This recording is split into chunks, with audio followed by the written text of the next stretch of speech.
I'm Alex. I'm the founder of App Digital, and our business helps generate more service calls for appliance repair companies. In just a moment, I'd like to share with you a recent conversation that I had with Nick. Nick's business went from 100K to over 600K in annual revenue in just 3 years. I helped him do that, and I want to share some information with you that can help you do the same. Nick and I both strongly believe that any appliance repair company can see the same levels of growth that his has, and it's just a matter of putting a handful of things in place. I hope you find value in the following conversation. All right, so we're recording here. We have, myself, I'm not considered an essential business, and so I'm working from home. We have my wife's bike stuff in the background, pardon that. And all the haircutting establishments are closed also, so I think I'm going to be doing yeah, I'll be doing a DIY haircut this weekend. But I just wanted to catch up with my buddy Nick here. Nick is the owner of West Metro Appliance, and he has been seeing a different or having a different experience through these coronavirus times of social distancing, lockdowns, and that kind of stuff. And a lot of that has to do with, we were just talking and we just did an interview with Nick, and we were touching on some of the, strategic perspectives in picking a business type and some of the advantages of particular industries. And we are dealing with that here with Nick being the owner of an appliance repair business. I think I'll stop talking a little. And Nick, so we're recording this pretty much right before, March 31st, 2020. So I think it's been like 3.5 weeks of the federally recommended social distancing, and a lot of cities all over the country are having very limited business activity. But what have things been looking like for your business?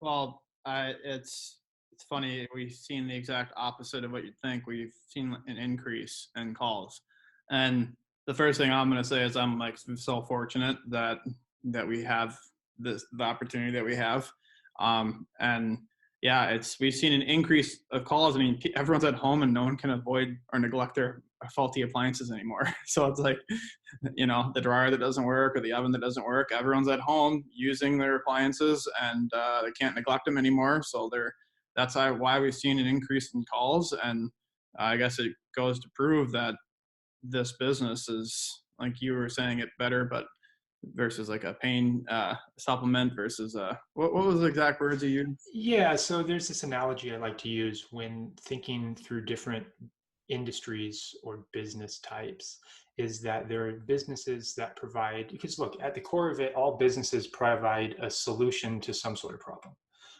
And there's these two types. One is a painkiller and the other is a supplement. So think about what is something that is causing somebody pain. It doesn't have to be physical pain. It can be mental pain, emotional pain. It's like, this needs to happen, and this needs to happen now. No. I'm stuck at home with my kids. I'm not used to this. I'm already stressed out because I'm having to figure out how to work from home. And the refrigerator stopped working.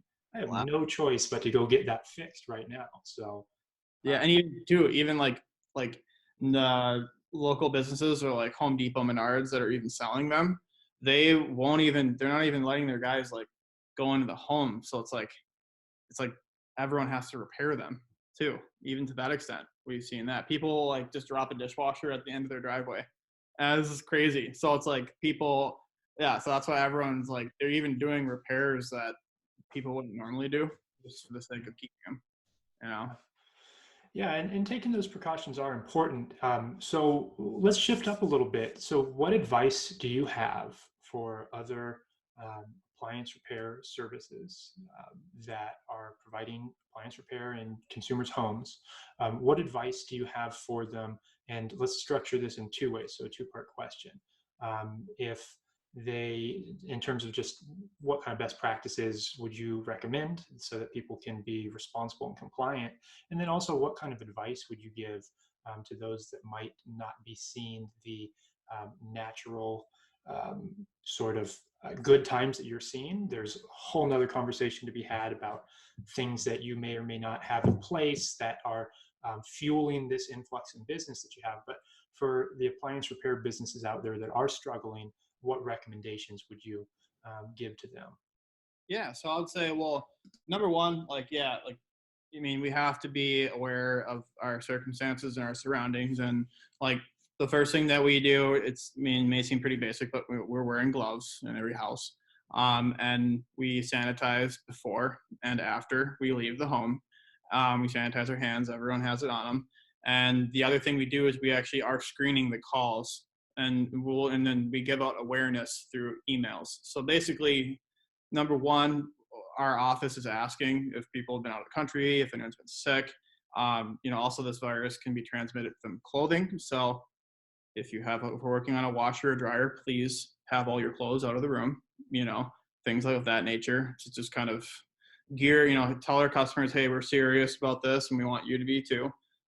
So between that and then we also send out what I'm telling you right now as an email to them when we go en route to their house, so they can actually read it and see that we're following precautions. And we've noticed that once they've got that message, they take it a lot more serious. So gloves, sanitizing, and screening calls are the precautions that we're taking right now. And then I guess the part two of this question would be, I guess, if you're not seeing an increase in business, it's because I would say, you don't have a strong online presence.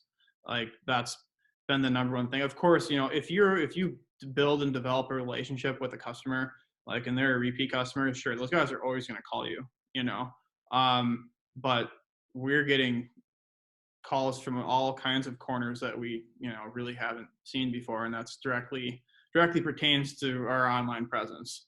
So between Google AdWords and Google My Business, I'd have to say that that's our number one ticket to having this increase, because we have our customer base,